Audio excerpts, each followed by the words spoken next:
largest building in the world at the time falling on top of it.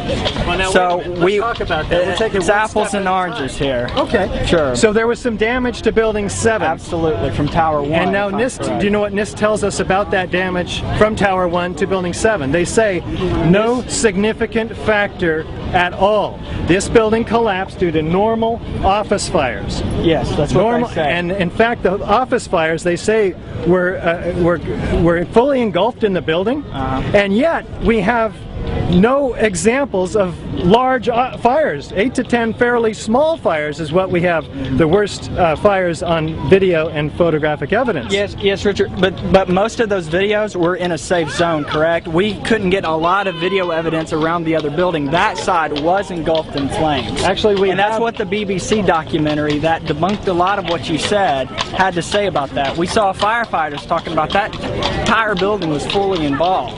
I mean, that's a firefighter. We do have videos from all around the building. Yeah, yes, we do. We have a few on. There's a few small fires. The south side had a lot of smoke, but no visible flames. So we do, in fact, when there's smoke, Richard, there's what? When there's smoke, you would expect there to be fire. Yes. But the fire's not hot enough to have its flames coming out through the windows or visible behind the windows. Then it's a little bit suspicious. So that's why we're asking for a real investigation. Does it bother you that this building came straight down? Let me finish. Sure. Straight down as fast as a freely falling brick from the top of this building. This building crushes 40,000 tons of structural steel. Does that make any sense to you? Well, I'm not an engineer that has designed skyscrapers. Forget engineering. I'm going to drop a brick over here, and over here I'm going to drop another brick, and it's going to have lots of resistance. 40,000 tons of structural steel. Which one's going to hit the ground first? I mean, I'm not the a one physicist. Without any resistance. Sure, but this is 7th grade physics. Sure. Well, I'm a high school history teacher, so physics isn't my expertise. But Richard, let me tell you something else that bothers me. Thank you very much. Appreciate your support. AE911truth.org. Superheating to make steel disappear. What? I said it takes crazy superheating to make steel disappear. Well, yeah. And in fact, there's several tons of molten iron found at the base of all 3 of these towers. Right. None of which is in the evidence of NIST or FEMA, and yet it's seen by dozens of first responders. In fact, the World Trade Center structural engineer Leslie Robertson himself. Why couldn't they acknowledge that there was all of this molten metal? I'll just finish my point here. Because if they did, thank you very much, I appreciate it. Had they acknowledged it, they would have had to acknowledge that fires alone, which are only 15 to 1700 degrees, cannot possibly have created several tons of molten iron. Doesn't happen. But what can? Let me thermite. Thermite creates molten iron as its byproduct. And we have the chemical evidence of thermite in the dust, in the molten iron, and in the slag at the ends of the beams. Now it's your turn. Can I reveal what reformed me? What really bothered me? What really bothered you? Larry Silverstein's quote, and how oftentimes we implicate, pull it. Sure, he was using some sexy language. But if you target the conversation, who's Larry Silverstein speaking to? And I saw you speaking about this briefly with the debate with Mark Roberts from New York.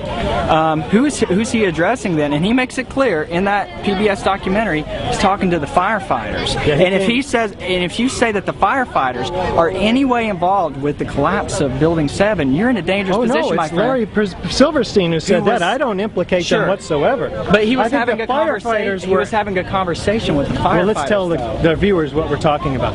Larry Silverstein is having a conversation with the commander, and he says, "There's been such." Nigro, was it? I think so. Daniel Nigro? I think so.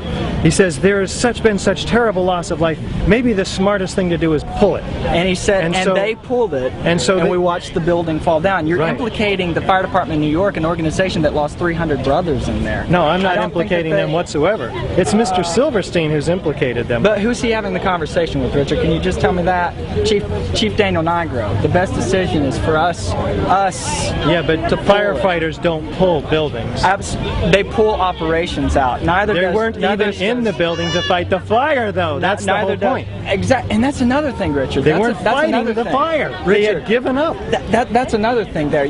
So how can you pull them out if they weren't in the first place? It would be unfair to have the conversation because 9/11 was a day of firsts. I think no matter what side of the coin you come on, we can admit that. 9/11 was a day of firsts. That's one of the first buildings in history that hadn't been fought by fires because when Tower 1 came down, severed the lines that brought the sprinklers down. Yeah, no indeed. sprinklers were That's true. except in the bottom floors. I think there were some sprinklers going on I think there. it was the bottom floors that didn't have sprinklers on the top floors. But that building wasn't being fought. I mean, all the other buildings have sprinklers going on everywhere. No, I agree. They're waterfalls. I agree. But fire would have brought the building down, if it brought it down at all, because it never has a high-rise steel frame building. But we can't use that as a But control. it would have brought the building down asymmetrically, not straight down through the path of greatest resistance. Let me make one more point. Sure. In order to bring a building straight down, you have to cut all 24 core columns, in this case, within a fraction of a second of each other. Otherwise, the building tips, and it didn't do that.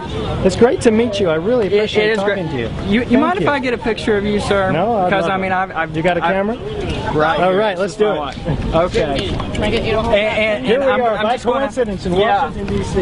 I Fellow mean, JREFer. I did JREF a little bit. Mind if I bet you do. Shake. And unfortunately, we're going to catch an airplane. Okay. So, what's your name? My name's Kevin. Kevin, on the JREF forum, I was the debunking director. The debunking director. Awesome. So unfortunately, we've got to catch an airplane. We're going back to Berkeley today.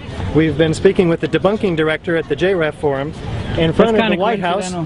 What? It's kind of coincidental that you're all here today. It was very coincidental. We got to have a nice conversation. I wish we could have more, have lunch together. I would love to. But we're going to have to catch this plane, and thank you. It's great to meet you too. Likewise. Okay. Careful there, Richard.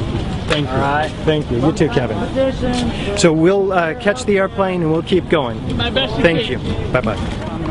I'm from Sydney, Australia, and I think it's all a cover-up, and I think it was all planned, and I think we should find the truth eventually, hopefully. What's your name? Andrew. How do you spell your last name? I don't want to give that. Okay. Thank you.